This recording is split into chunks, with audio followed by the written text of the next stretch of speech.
This isn't a story you'll find in the news. There were no reports, no search parties, because the place these girls went to wasn't supposed to exist, and the ones who find it never leave. Emma and Riley had always been the kind to chase adventure. After graduation stress, heartbreaks, and life drama, they wanted quiet, peace, something off-grid. They found a listing, a cabin, no reviews, no photos beyond the front porch and the lake. But it was cheap, secluded, and nestled between a forest and a mirror-like lake. Perfect.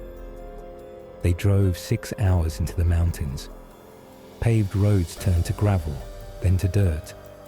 The GPS glitched out 2 hours before they arrived. It was already getting dark when they reached the house. The cabin looked older than in the photos. Weather-beaten wood, a front porch lined with rotting flower pots. But the inside was cozy, rustic, strange symbols carved above door frames, but maybe just a cultural thing. No neighbors, no service, no noise, except for the occasional rustle from the woods. They hiked to the lake the next morning.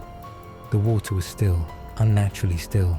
No ripples, no birds, just quiet. They swam anyway. That's when Riley saw it, a dark shape below, not moving, just there. She dove to see what it was. As she got closer, her ears began ringing, her vision blurred. Then a hand, something cold wrapped around her ankle and yanked her down. She fought back, kicked, and surfaced gasping, only to find Emma gone. She screamed until Emma popped up, laughing. She'd just gone around the bend. Riley didn't laugh.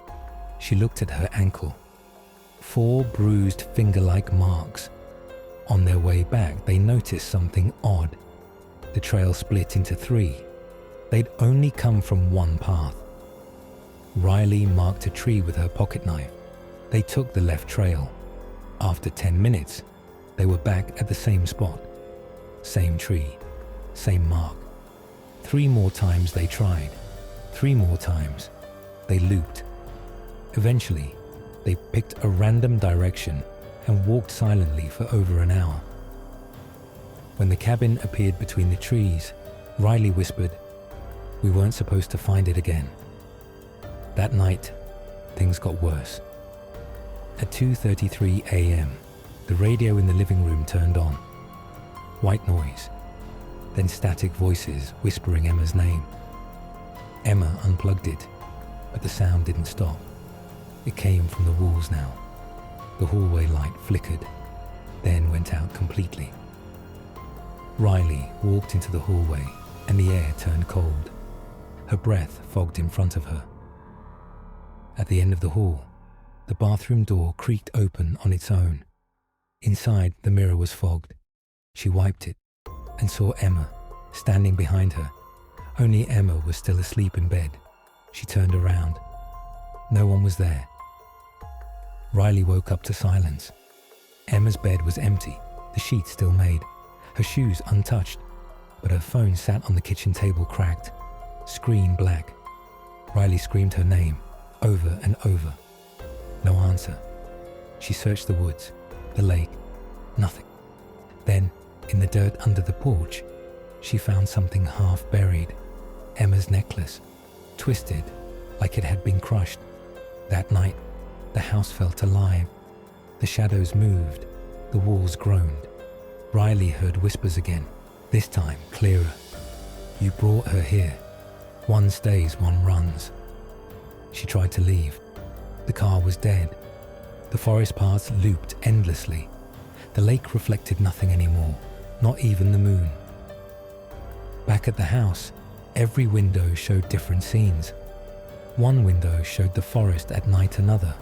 Snow falling in the kitchen window showed Emma standing at the edge of the lake, staring. When Riley looked back out, there was only darkness. At 3 a.m., she saw Emma, standing outside, soaking wet, smiling. Riley opened the door and Emma whispered, "Come into the water with me." Riley slammed the door shut. Emma didn't knock. She just stood there for hours until dawn. Then she vanished. Riley stopped sleeping. She couldn't. The days began repeating. She'd wake up, the power out, the hallway lights flickering. The mirror would fog up, and Emma would be behind her. Again, again, again. At the lake, she saw herself, floating face down. But she was still on shore. She ran, screamed. No one came. The forest laughed with voices that weren't hers, and the radio kept playing. One stays, one runs. One day, the door was open, the forest path clear. She ran, for hours, until her legs gave out. She reached the gas station, collapsed into the arms of strangers. They asked her what happened. She told them everything. They looked at her in confusion, said, "This gas station's been closed for 10 years. When she turned around, the forest was gone. Only the lake remained, and her reflection, smiling. But it wasn't her. Some say she never left, that she just ran in circles until the house took her too. Others say you can still hear her voice on the wind if you're near there, calling for help, whispering your name. So if you ever find a cheap weekend getaway in the forest that hums at night, don't go, because something waits there."